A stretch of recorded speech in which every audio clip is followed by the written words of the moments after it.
Ya, grabando. En la ayudantía de hoy, ya la ayudantía número 4 correspondiente a nuestro módulo, vamos a ver dos cosas. Las primeras van a ser tablas de amortización, vamos a hacer dos ejercicios de ello. En caso de que se nos alargue un poco, vamos a dejar uno pendiente para la próxima semana. Y lo segundo que vamos a ver, estos son todos de la guía en todo caso, es un ejercicio de balances. No sé hasta qué punto han visto en la clase. No sé si ya alcanzaron a ver balance. ¿Qué del estudio técnico? ¿Alguno me puede responder? Sí, ya vimos, ya vimos balance, perdón. Ya, buenísima. Entonces hoy día vamos a poder hacer este ejercicio. Y bueno, eso más que todo porque en realidad los ejercicios son bastante largos, así que no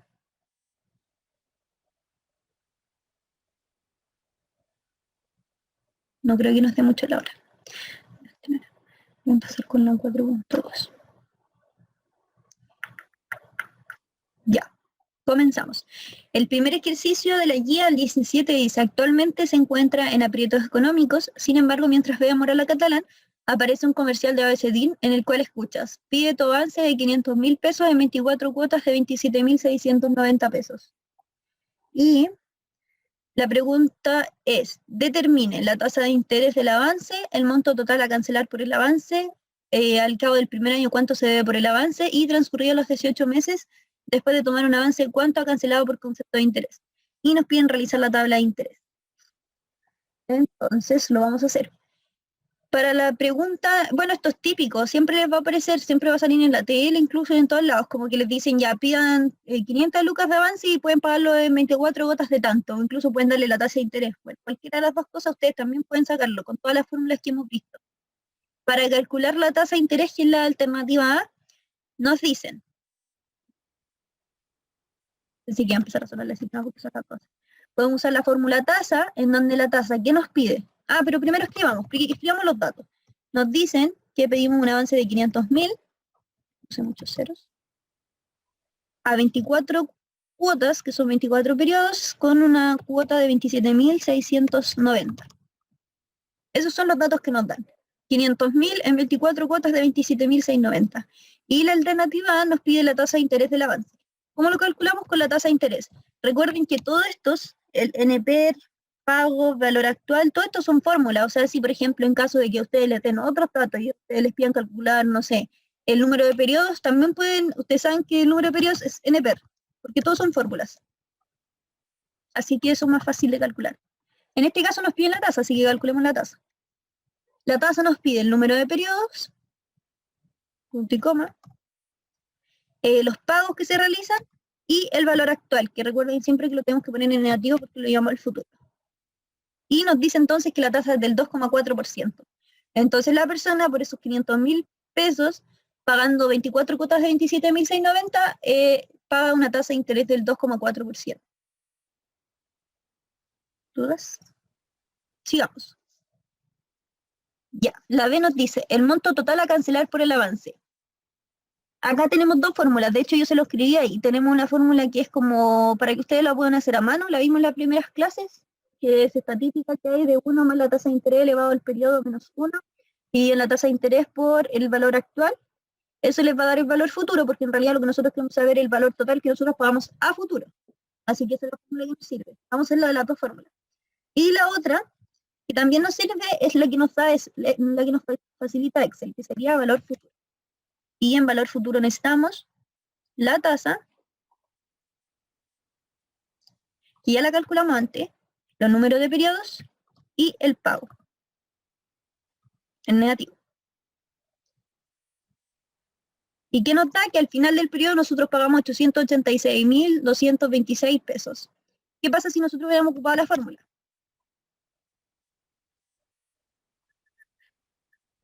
No sabía que se podía hacer eso. ¿Qué pasa si nosotros ocupamos la fórmula? ¿Qué nos dice la fórmula? Voy a ponerle muchos paréntesis. Nos dice que es el valor actual, los 500.000, por 1 más la tasa, voy a ponerle muchos paréntesis en caso de que nos falte, 1 más la tasa, sería el 2,4, elevado al periodo, que sería 24, voy a corregirlo acá, el periodo 24, voy a cerrar paréntesis, menos 1, estoy escribiendo arriba por si acaso, estoy escribiendo arriba, dividido en la tasa de interés.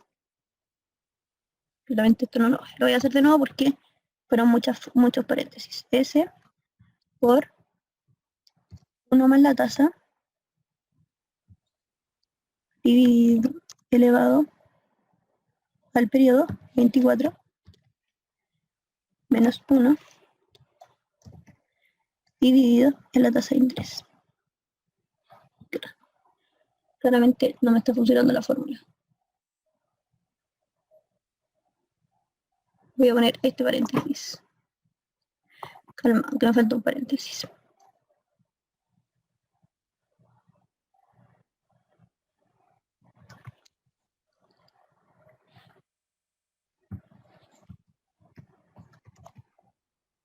Qué raro, por alguna extraña razón no me funciona esta fórmula.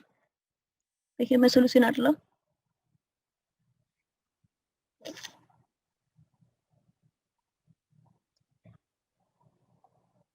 Estoy poniendo muchos paréntesis.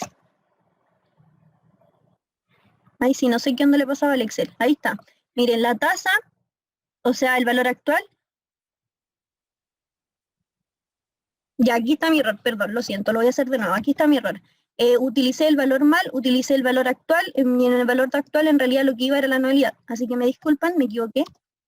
En realidad lo que iba era la anualidad. Ahí en la fórmula A es de anualidad, ¿ya? Entonces, ahí estaba mi error. Voy a tratar de hacerlo de nuevo, ¿ya? 1 más la tasa de interés. Elevado al periodo. Menos 1. Dividido en la tasa de interés. Ahí sí, disculpen por el error. Estaba ocupando mal la anualidad y la anualidad, o sea, estaba ocupando mal la letra A es la anualidad, que sería la cuota, no el valor actual.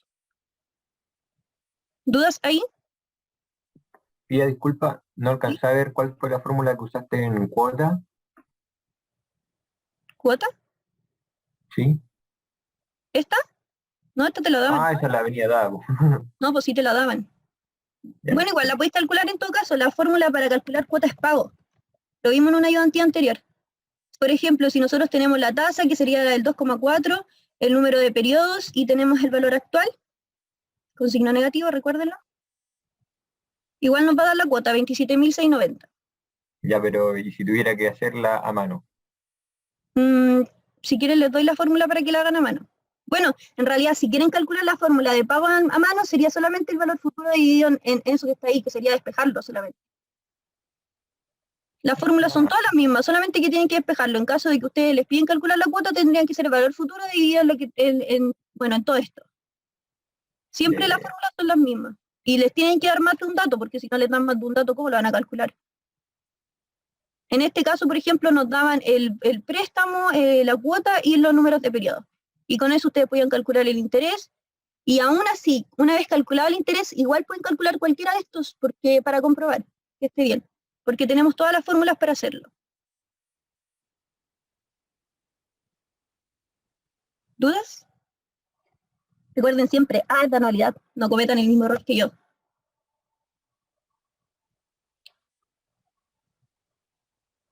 A es de anualidad. Y acuérdense que las anualidades son las cuotas. Y las cuotas siempre tienen que ser las mismas. O sea, me refiero, siempre tienen que ser iguales. En caso de que no sean iguales, tienen que ir dividiéndolos. Por ejemplo, si el periodo 1 al 3, un tipo de cuota, hasta el 1 al 3 pueden ocupar la fórmula y de ahí tienen que volver a ocupar la fórmula, pero con las siguientes cuotas, porque no sirve si ustedes tienen cuotas distintas. Ahí no se puede aplicar completamente la fórmula. No sé si se entiende. Tendrían que hacerlo como por pasos.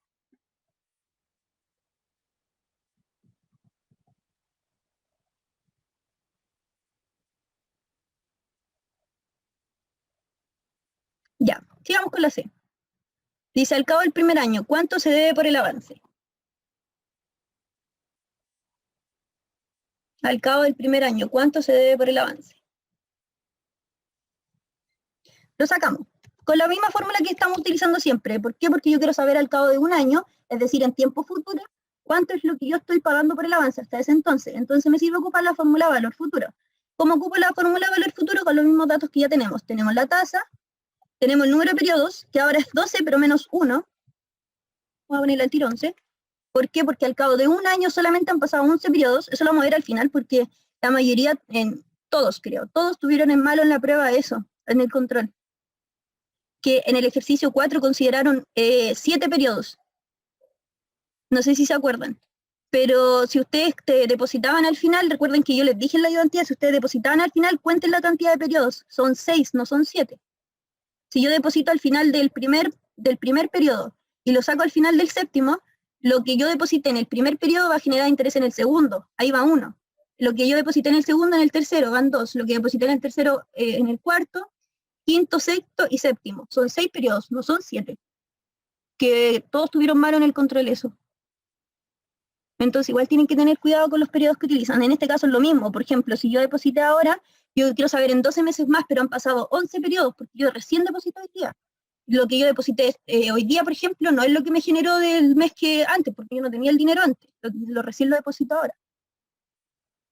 Entonces, son 11 periodos y el pago, que sería los 27.690. Y después de eso, si yo quiero saber cuánto he pagado, o sea, cuánto me falta por pagar, porque dice cuánto se debe por el avance, simplemente sería la resta. ¿Se entiende?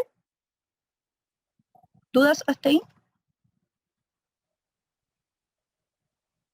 ¿Dudas?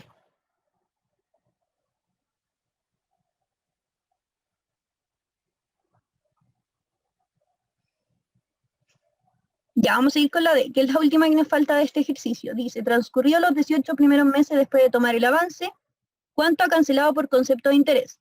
Entonces, nos piden realizar la tabla de amortización. Y esta tabla es muy simple, muchos la hacen hacia el lado, a mí me gusta hacerla hacia abajo, pero es lo mismo. Y simplemente acá van a colocar los periodos, voy a extender esto.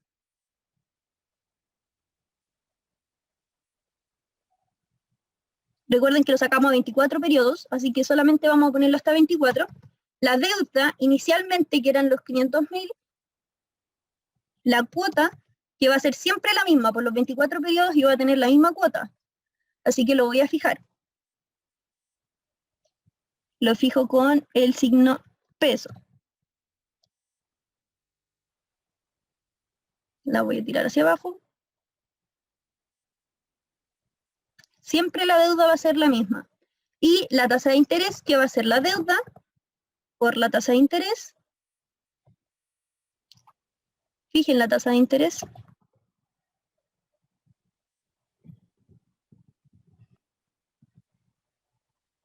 Obviamente los valores de abajo no le van a dar por ahora porque no tienen valor en interés, pero después les van a dar. La amortización,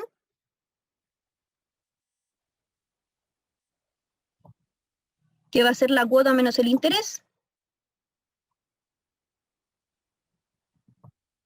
Y esto también lo vamos a extender hacia abajo. Y finalmente, el segundo periodo va a ser la deuda menos la amortización. Y así lo vamos a ir tirando hacia abajo. Finalmente, el último periodo, de hecho acá lo voy a tirar un poquito más abajo, les va a dar 0. ¿Qué significa acá? ¿Qué hicieron? Pusimos la deuda inicial, que eran los 500.000, lo que a mí me dieron por el concepto del crédito. Coloqué la cuota, que la cuota va a ser la misma siempre. Me dicen que yo voy a pagar 27.690 por 24 periodos. Esa va a ser la misma siempre, no va a cambiar. Y después coloco el interés. ¿El interés cómo lo calculo? El interés es la deuda que yo tengo por la tasa de interés del préstamo, es 2,4%. Siempre deuda por tasa de interés me da el monto que va en interés. Y finalmente la amortización, que la amortización es cuánto yo realmente pago de la deuda, conceptualmente cuánto yo realmente pago de la deuda, y se calcula como la cuota menos la tasa de interés. Y finalmente, para el siguiente periodo lo que yo voy a tener va a ser la deuda anterior menos la amortización, que fue lo que realmente yo pagué o lo que realmente yo voy pagando de esos 500.000. No sé si se entiende. Por ejemplo, o sea, yo por lo menos lo veo así. Cuando ustedes piden un crédito, van pagando, ustedes no van rebajando todo lo que van pagando. O sea, ustedes, no sé, piden, hagámoslo con este mismo ejemplo, piden 500 lucas y van pagando 27. Ustedes realmente no están pagando 27 de las 500 lucas, están pagando 27 que se descompone en una parte de la deuda y otra parte que se pagan intereses. Y es por eso que yo calculo la amortización, porque la amortización es lo que realmente yo voy abonando a esa deuda, que considera la diferencia entre la cuota y el interés. ¿Se entiende?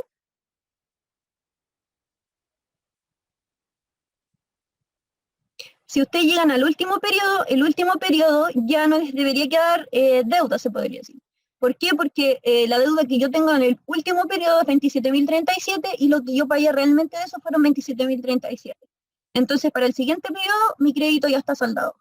Ya terminé de pagarlo. ¿Alguna duda en la tabla de amortización?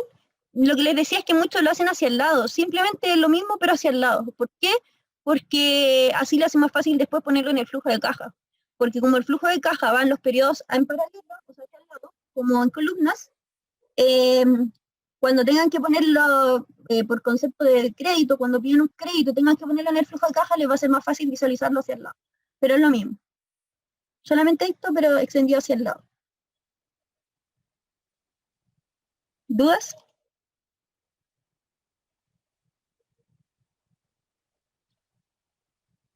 Bueno, y en realidad la pregunta que nos hacían en la D era cuánto se ha pagado por concepto de interés al cabo de los 18 meses. Entonces, ¿qué yo hago? Es la suma de todo lo que se ha pagado por concepto de interés en los primeros 18 meses. Y eso me da como resultado.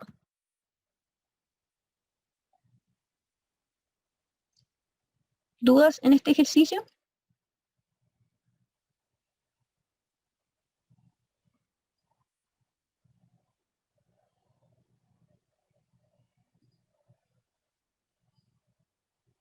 Ya, vamos a pasar al segundo.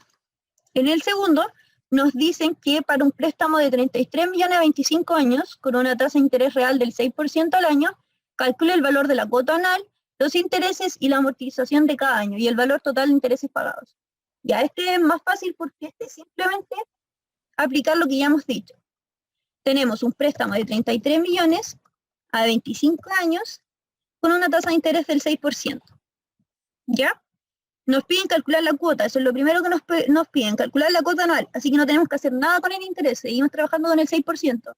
No hay que capitalizarlo porque la cuota nos están pidiendo anual, así que seguimos trabajando con esa misma tasa de interés. ¿Cómo calculamos la cuota? Como lo dijimos anteriormente, con la fórmula pago. ¿Qué nos pide la fórmula pago? Nos pide la tasa, que es el 6%, el número de periodo, que son 25, y el valor actual en negativo, que son 33 millones. Nos da esa cuota. ¿Qué pasamos a hacer ahora? Pasamos a hacer la tabla de amortización. Y para la tabla de amortización tenemos las 4 columnas, bueno, 5, pero la primera es el periodo. ¿A cuántos meses lo saqué yo? A 25. Así que lo voy a extender hasta los 25. Bueno, hasta los 26, solo para que vean que en el mes 26 ya no hay deuda. ¿Ya? Tenemos la deuda, que inicialmente es el monto entero que me entregaron. Tenemos la cuota, que siempre va a ser la cuota que nosotros calculamos. La vamos a fijar.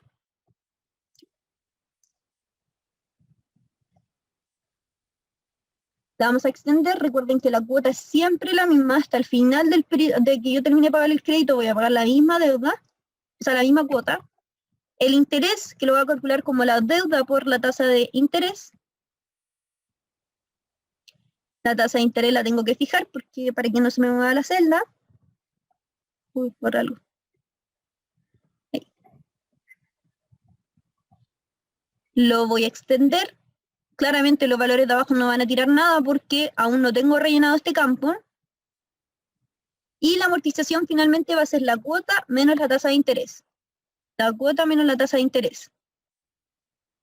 Y finalmente, para el segundo periodo y para los consiguientes van a ser la deuda menos la amortización. Y así lo vamos a hacer para todos. ¿Qué pasa al final? Al final vamos a llegar que en el siguiente mes ya no tenemos deuda. Bueno, ahí pueden borrar la tasa de interés porque no es necesario tenerla, o sea, la cuota porque llega hasta el periodo 25. Y si se fijan al siguiente, ya no tenemos deuda. ¿Por qué? Porque en el periodo 25 me quedaban 2.435.000 que pagar y pagué realmente 2.435.000. Entonces mi crédito ya está saldado. ¿Se entiende? Y de igual forma que el anterior, acá realmente lo que yo voy pagando por cada mes, por ejemplo, o sea, por cada año, por ejemplo, en el año 1, yo realmente de los 33 millones que pagué, o sea, que me dieron como préstamo, pagué 601.481. Fue lo que realmente yo pagué. ¿Por qué? Porque una parte de los 2.500.000, si se fijan, yo estoy pagando una cuota de 2.581.000, pero de esos 2.581.000, solamente 1.900.000 son de interés. Que harto igual. Pero solamente 1.900.000 son de interés. Y el resto es realmente lo que yo estoy pagando de la deuda. Lo demás todo lo pago por concepto de interés. ¿Alguno tiene una duda? ¿Dudas? Ay, tengo un mensaje. Ay, perdón. ¿Por aquí no son 24 periodos? Sí, son 24 periodos. Lo hicimos hasta 24 periodos. Ah, no, era en el anterior. Creo que me estaba diciendo el ejercicio anterior. Es que recién me llegó el mensaje. Creo que lo estaba diciendo en el ejercicio anterior. Sí, 24 periodos. No sé quién preguntó en el chat, pero sí, el ejercicio anterior eran 24 periodos. El ejercicio ahora son 25 periodos, que significa que en el periodo 26 yo ya no tengo que tener deuda. No, de esto era para calcular la cuota. Ah, no, para calcular la cuota calculan los 25 periodos. Yo tengo que pagar el préstamo durante 25 años, por lo tanto la cuota yo voy a calcularla por 25 periodos. No es mucho que ver con lo que les dije antes, de como cuánto yo llevo pagado hasta, yo creo que ahí se confundieron un poco, de cuánto yo llevo pagado hasta un cierto periodo. Porque cuando yo me pregunto cuánto yo llevo pagado hasta un cierto periodo, tengo que calcular cuántos periodos han pasado. Si ustedes hacen la tablita que le enseñé al inicio, que era como una línea, lo voy a poner aquí.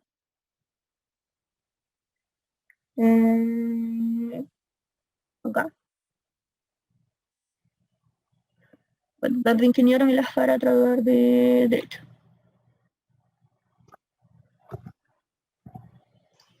Si ustedes lo van viendo así, por ejemplo, yo estoy en el año 1 o en el año 0, por ejemplo, en el año que yo pedí el crédito, y lo van viendo, y en caso de que tengamos tres periodos, si yo voy viendo cuánto voy acumulando por periodo, voy diciendo cuántos saltos tengo. Si yo deposité en el periodo 0, recién esto me va a generar en el 1, entonces recién llevo un periodo. Y así, por eso como que se considera un periodo menos, porque yo voy considerando que la plata que yo tengo ahora no me va a generar interés al tiro, lo que hacen los bancos. A mí no me va a generar interés al tiro, me va a generar interés en el siguiente mes. Por eso yo, para saber cuánto dinero yo llevo pagado, tengo que usar esa fórmula de, no sé, son 12 periodos, 12 menos 1. ¿Qué es lo que les decía en la prueba? En la prueba, en el control, perdón, les dijeron así como que les daban un crédito, o que ustedes colocaban dinero. Sí, eso era, que ustedes colocaban dinero en los primeros 3 meses, tenían una anualidad de los primeros 3 meses. Después de eso dejaban de recibir la anualidad, pero eso les seguía acumulando interés y lo sacaban al final del 7.º mes. Pero ¿qué pasaba? Que yo lo que deposité en el 0, recién en el periodo 0 o en el periodo 1, como lo quieran ver, recién me va a generar interés en el siguiente periodo. Por lo tanto, si en el periodo 1 yo deposité 100.000, eso me va a generar interés en el periodo 2. En el periodo 2 vuelvo a depositar 100.000, me va a volver a generar interés. Y así hasta el periodo 7. Pero esos son 6 periodos en total que generaron interés. ¿Se entiende? Son 6 periodos en total que generaron interés. Entonces ustedes lo que deberían haber hecho es haber calculado con la fórmula de anualidad que lo hizo la mayoría hasta el mes 3, y después del mes 3, ¿qué pasaba? Seguía acumulando interés compuesto, pero seguía acumulando interés, pero por 3 periodos, no por 7. ¿Por qué? Porque al final del periodo 4 yo terminé de ver el reflejo de los intereses de las anualidades, y del 4 al 7 solo han pasado 3 periodos. ¿Se entiende? Es un poco difícil de ver, pero creo que se entiende. Lo escucho.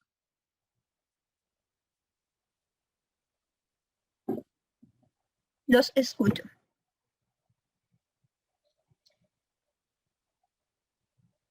¿Alguno quedó con duda de ese ejercicio en el control?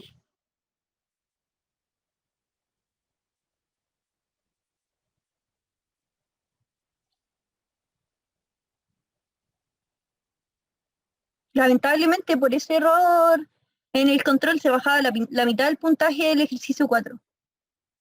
Si usted no consideraba la relación que existía de los periodos, se bajaba inmediatamente la mitad del puntaje.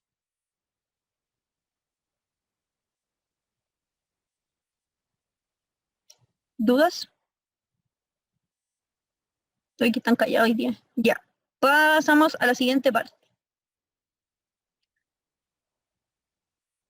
Ya, la siguiente parte que vamos a hacer es un ejercicio de balances. Recuerden que tenemos 4 tipos de balance. Estos se hacen en el estudio técnico de un proyecto.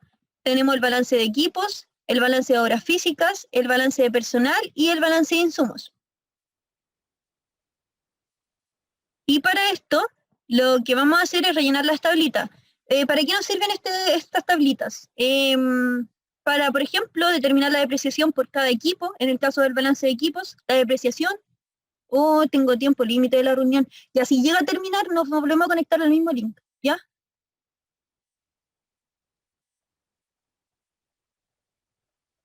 No sé por qué ahora Zoom quitó, Reuna quitó los tiempos ilimitados de las reuniones. Ya. Continuamos para alcanzar a ver por último el balance de equipos. Entonces, nos dicen, se pide los balances para la fabricación de yogur, por los cuales se tiene la siguiente información. Instalaciones. Comencemos con el balance de obras físicas, porque nos dan los datos al inicio. Nos dicen que una planta productiva de 600 metros cuadrados, entonces la vamos a colocar acá, planta productiva, medían que en metros cuadrados, especificaciones, nos dicen alguna especificación, y idealmente les tienen que decir, por ejemplo, en este caso nos dicen estructura liviana. Vamos a colocarle estructura liviana.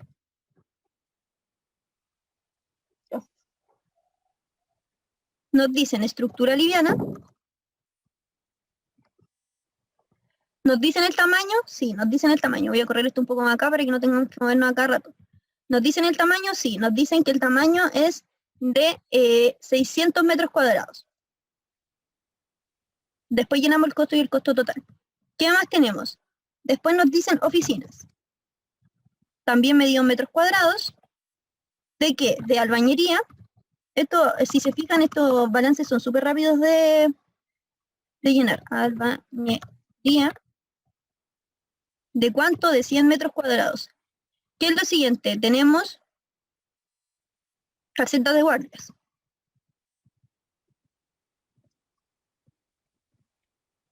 Medido en metros cuadrados. Son de paneles. Tenemos 15 metros cuadrados, pero son 4 casetas de albañería. Pueden agregar una columna que sea de cantidad o pueden considerar los 60 metros acá, porque es lo mismo. 15 por 4 son 60. ¿Ya? Lo siguiente, ¿qué tenemos? 200 metros cuadrados de estacionamiento.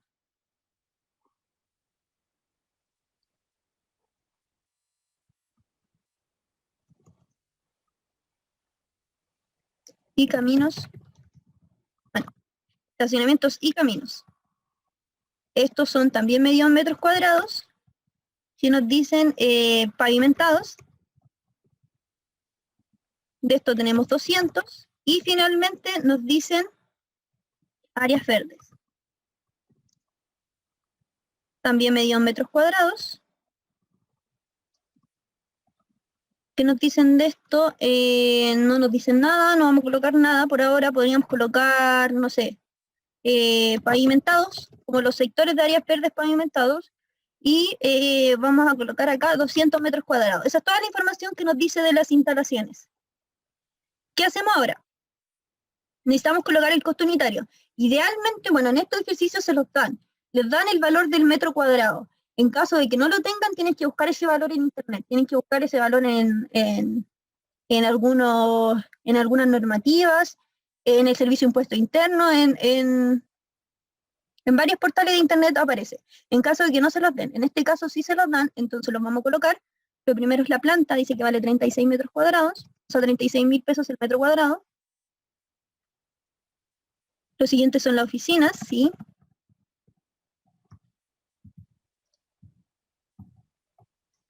$40.000. Los siguientes son las casetas. 10.000. Los siguientes son los estacionamientos, 3.000. Y los siguientes son las áreas verdes, 7.000. ¿Qué hacemos ahora? Simplemente el tamaño por el costo unitario, porque recuerden que el costo unitario está medido en metros, en pesos por metro cuadrado. Vamos a colocar ahí para que se vea. Entonces vamos a aplicar esta fórmula para todos.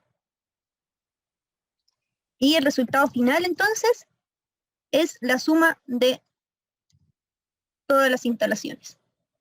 ¿Se entiende? ¿Se entiende?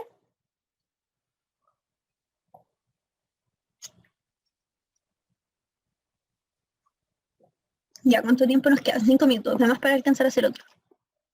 Tenemos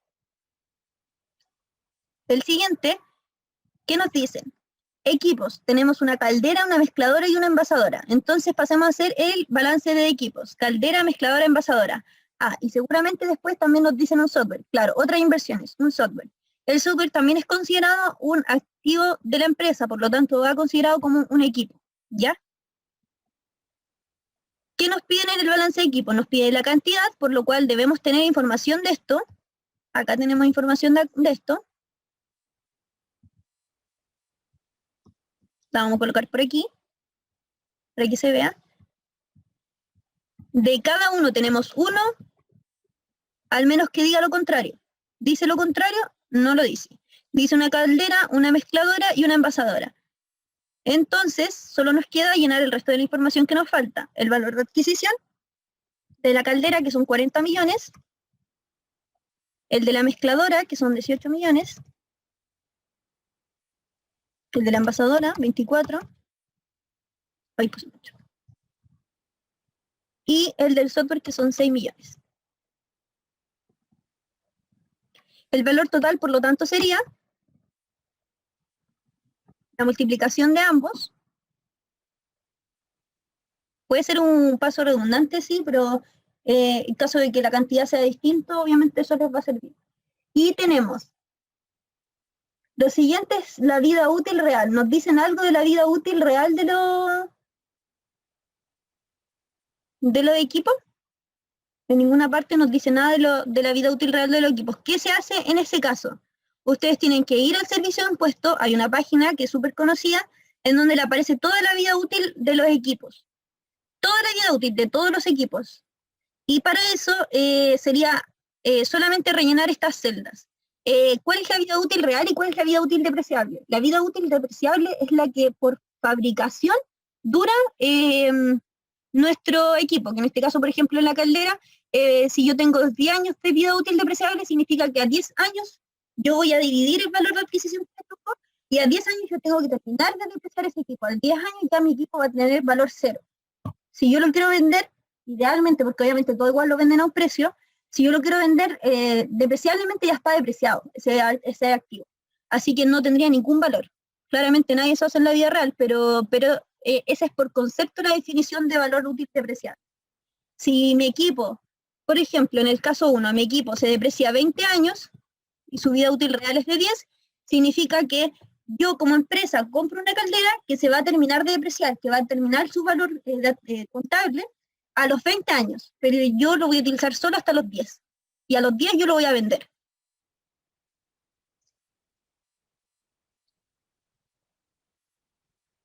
¿Dudas de ese concepto? ¿Dudas?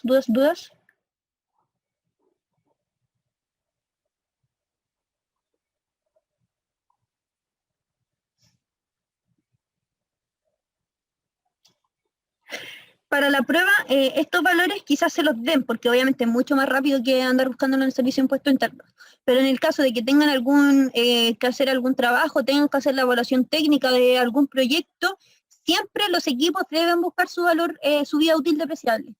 Y también, bueno, la vida útil real va a depender de la empresa, de los años que le quiera dar la empresa, pero también pueden estimarlo ustedes.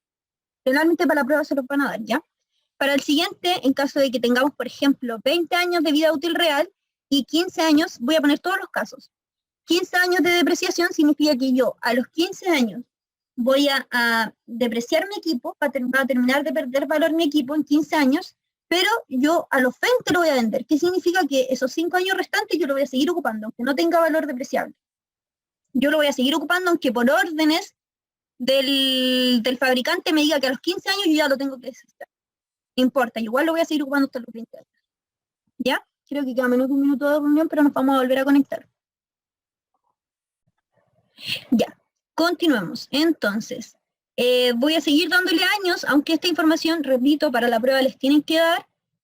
Para el siguiente activo, por ejemplo, en el caso del software, yo voy a considerar que tiene una vida útil real de 20 años y la vida útil depreciable es de 20, igual, de igual forma. Ahí ya tenemos los 4 casos posibles. El primer caso es que la vida útil real depreciable, lo siento, sea más grande, mayor que la vida útil real. Eso significa que yo voy a vender mi activo porque yo decidí como empresa que a los 10 años lo voy a cambiar antes de que se termine de depreciar, 10 años antes de que se termine de depreciar. ¿Qué va a pasar ahí?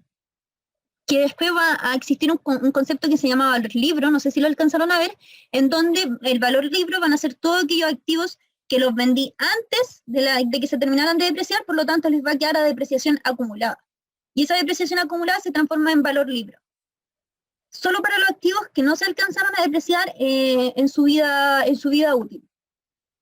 Por ejemplo, en ese caso iría la caldera. ¿Por qué? Porque la caldera yo la depreciaba a 20 años, significa que yo el valor real, o sea, el valor de adquisición, lo voy a dividir en 20. Y cada año yo voy a ir descontando, de hecho lo voy a hacer al tiro, depreciación, va a ser el valor de adquisición, bueno, valor total considerando que sea más de una cantidad, dividido en la vida útil depreciable. ¿Qué significa? Que yo cada año voy a ir depreciando de mi caldera 2 millones. Voy a ir descontando 2 millones. ¿Hasta qué? Hasta que llegue a los 20 años y se termine por completo de depreciar. Es decir, mi máquina pierda totalmente el valor. Esa es la vida útil depreciable. En caso de que yo venda mi equipo antes de que se acabe la vida útil depreciable, entonces yo voy a acumular valor libro, que va a ser todas las depreciaciones acumuladas. ¿Ya? En el siguiente caso, la vida útil real es mayor que mi depreciable, significa que yo deprecio mi maquinaria en 15 años, pero yo decido como empresa a los 20 venderlo. Entonces van a haber 5 años en que mi maquinaria ya no va a tener valor por el fabricante, pero yo la voy a seguir utilizando. Entonces, ahí ya no hay valor libre. Y lo que se deprecia por año, por lo tanto, sería el valor total dividido en los 15 años. Entonces, cada año yo voy a depreciar 1.200.000. Todo el año yo voy depreciando 1.200.000. Cuando lleguen los 15 años, yo ya no voy a depreciar más porque mi maquinaria está absolutamente depreciable. Lo que sí, la voy a seguir utilizando, pero ya se depreció. ¿Ya? En el siguiente caso, tenemos que la vida útil real es mayor que la depreciable, lo mismo que lo anterior. Mi maquinaria se va a depreciar a 10 años, significa que yo cada año voy a depreciar 2.400.000 y al cabo de 10 años mi maquinaria va a estar completamente depreciable, pero yo la voy a seguir utilizando hasta los 15. Y el último caso, que es cuando coincide mi vida útil real y mi vida útil depreciable, significa que yo, por el fabricante me dicen que la maquinaria tiene 20 años de uso y al final de los 20 años yo la voy a terminar de depreciar, pero yo a los 20 años la voy a vender. La voy a dejar de utilizar. Lo que yo voy a depreciar en esos años van a ser 300.000. ¿Dudas con la depreciación?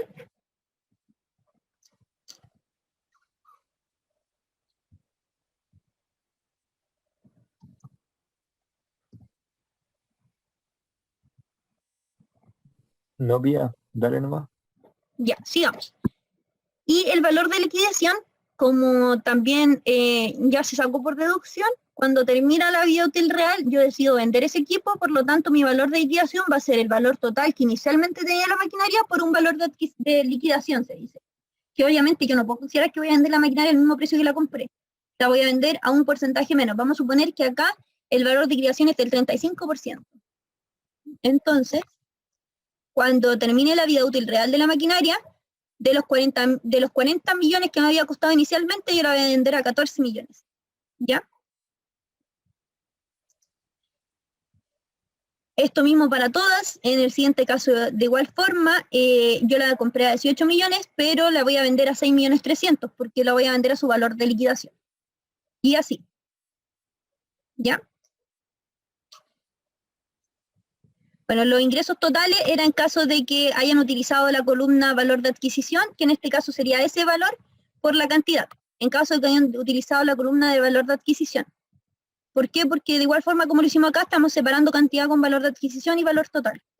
En caso de que lo hayan hecho con la otra columna, esta columna es innecesaria, la podrían eliminar. ¿Ya? Y lo siguiente sería la suma. la suma de los ingresos totales y la suma de la depreciación.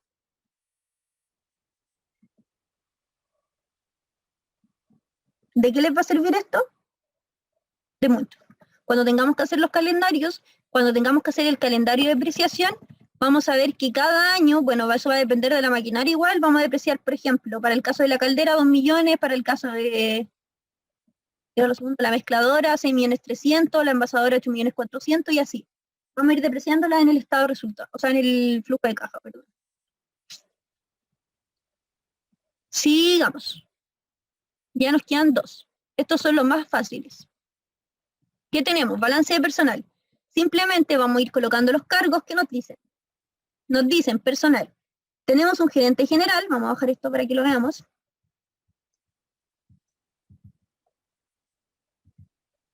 Acá. Ya, tenemos un gerente general.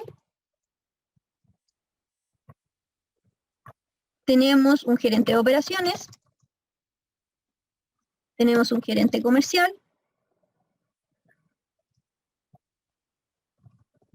Tenemos un gerente de administración.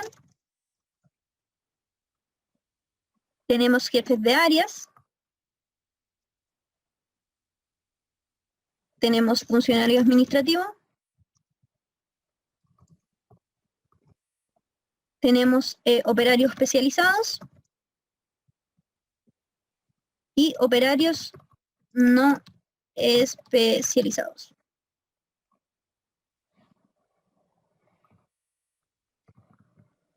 ¿Cuánto tenemos de cada uno? Bueno, nos dicen que tenemos un gerente general, tenemos un gerente de operaciones, tenemos un gerente comercial y un gerente de administración. Tenemos 3 jefes de áreas, tenemos 4 funcionarios administrativos, tenemos 4 funcionarios, o sea, operarios especializados y tenemos 15 operarios no especializados. ¿Cuánto es el sueldo de cada uno? También lo pueden encontrar en internet. Muy fácil, ustedes colocan sueldo de un gerente general y les va a aparecer inmediatamente el sueldo. Claramente no se adapta 100% a la realidad, pero en caso de que tengan que hacer un trabajo y hacer una evaluación del personal, de los sueldos que puede ganar el personal, esa referencia les sirve. Así que, pero para el caso de este ejercicio, yo ya les busqué la información de referencia del mercado, y para este caso tenemos que el sueldo de un gerente general es 3.500.000, el de todos los gerentes 3.500.000, el de todos los gerentes es de 3.500.000. Los jefes de área ganan 1.700.000, los funcionarios administrativos 1.500.000, los no especializados 1.400.000 y los no especializados 700.000. Hasta ahí incluso ya podríamos sacar un total. Hasta ahí un total ya sería la suma de los sueldos. ¿Qué nos queda ahora? Sacar un sueldo total. ¿Por qué un sueldo total? Porque yo tengo cantidad por sueldo unitario. Tengo una cantidad de personas que trabajan bajo ese cargo, por lo tanto va a ser la multiplicación. De igual forma, el total va a ser la suma. Y lo último que nos quedaría es el sueldo anual. Que el sueldo anual significa que es el sueldo total por 12 periodos. Sueldo total por 12 periodos, lo extiendo. Y finalmente la suma va a ser el sueldo anual total. O sea, la empresa en sueldos al año paga 494.400 pesos. Si se fijan, este balance es el más fácil, simplemente es calcular. No hay más columnas que esta. Estas columnas que nosotros le entregamos son las columnas por estándar que tienen las tablas de balance, así que no van a tener más información que esa. Y no agreguen más información que esa. No se pongan a modificar las tablas. Esas son las que hay. Y finalmente nos queda la última, que es el balance de insumos. Voy a dejar por aquí, porque molesta. ¿Y qué nos dicen? Bueno, nos dicen que fabricamos yogur, y para fabricar yogur, ¿qué necesitamos?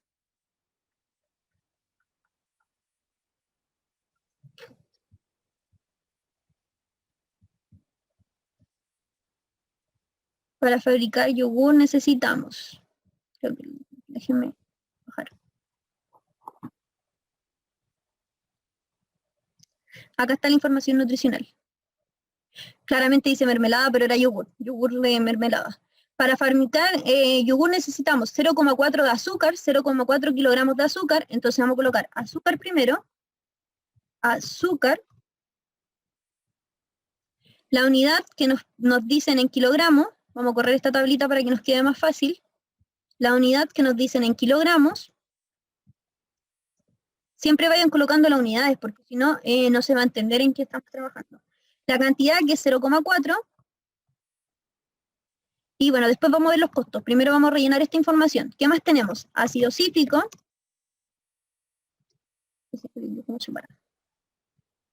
Ácido cítrico. ¿Qué nos dicen del ácido cítrico? Que también está medido en kilogramos, que tenemos 0,0003. Después tenemos pectinas, también medido en kilogramos. Tenemos 0,004. Tenemos conservantes, medido en kilogramos, que es 0,002. Después tenemos etiquetas, medido en unidades. Ven, si se fijan, es muy relevante que vayan llenando la columna de unidad, porque cuando nosotros fabricamos un producto, no todas las cosas, los requerimientos para este producto son medidos en una unidad de medida igual. Por ejemplo, en este caso, también se considera la etiqueta y el frasco, que son medidos en unidades. Para esto necesitamos 2, y finalmente frascos, también medidos en unidad, y para esto necesitamos 1. El balance de insumos se realiza para una unidad de producto. En este caso, para una unidad de producto necesitamos azúcar, ácido cítrico, pectina y, bueno, entre otros, con esas cantidades. ¿Qué sigue? Colocar cuánto es el costo unitario por cada uno de los insumos. Para esto tenemos la tablita de arriba que nos dice información de referencia, información que también pueden encontrar en internet cuando lo buscan. Para el caso de la prueba y todo esto que yo sé que igual le importa, toda esta información se da. Absolutamente todo se da. Y en realidad, cuando tengan que hacer la prueba de esta parte de la unidad, los balances van a ser su menor preocupación, porque la información que contengan los balances van a ser los que les va a servir para realizar los flujos de caja. Así que, para que lo tengan en consideración. En realidad, la información que van a obtener de los balances les va a servir para hacer calendarios que van en el flujo de caja, que es lo que vamos a ver la próxima semana. Entonces, ¿qué nos dicen? Que los insumos, el kilogramo vale 300, el de ácido cítrico 15.000, el de pectinas 34.000, el de conservantes 10.000, el de etiquetas 15 y los frascos 10. Por lo tanto, el costo total va a ser la cantidad que yo uso por unidad de producto por el costo unitario. Lo voy a hacer para todos. Y finalmente, mi costo total de fabricar una unidad de producto es de 198 pesos. ¿Dudas? Si se fijan, después teniendo el costo total de una unidad de producto, si tienen la cantidad de producción, la producción total, pueden sacar el costo total de un año, por ejemplo. Pueden sacar el costo total, sabiendo la producción de ese año y sabiendo el costo unitario de fabricar, valga la redundancia, una unidad de producto. Y esos serían los balances que se utilizan para hacer el estudio técnico. Balance de equipos. Recuerden que el software es un balance, está dentro del balance de equipos. Balance de obras físicas, balance de personal y balance de insumos.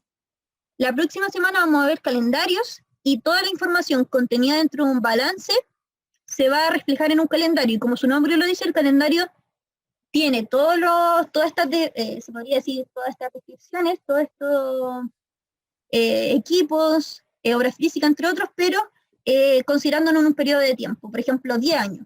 Que yo tengo en 10 años, que la caldera se va a depreciar durante 20 años, y así lo voy a ir colocando. No sé si se entiende, lo vamos viendo. No tiene mayor complicación, pero sí es la base para poder resolver todo lo demás de ahora en adelante. ¿Dudas? ¿Dudas?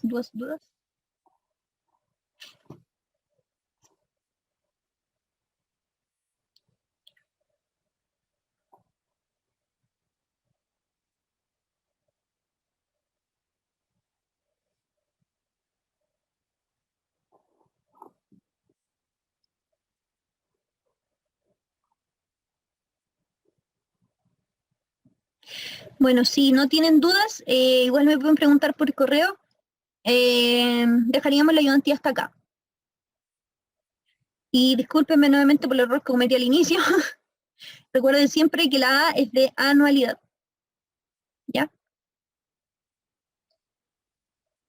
Recuerden siempre que la A es de anualidad.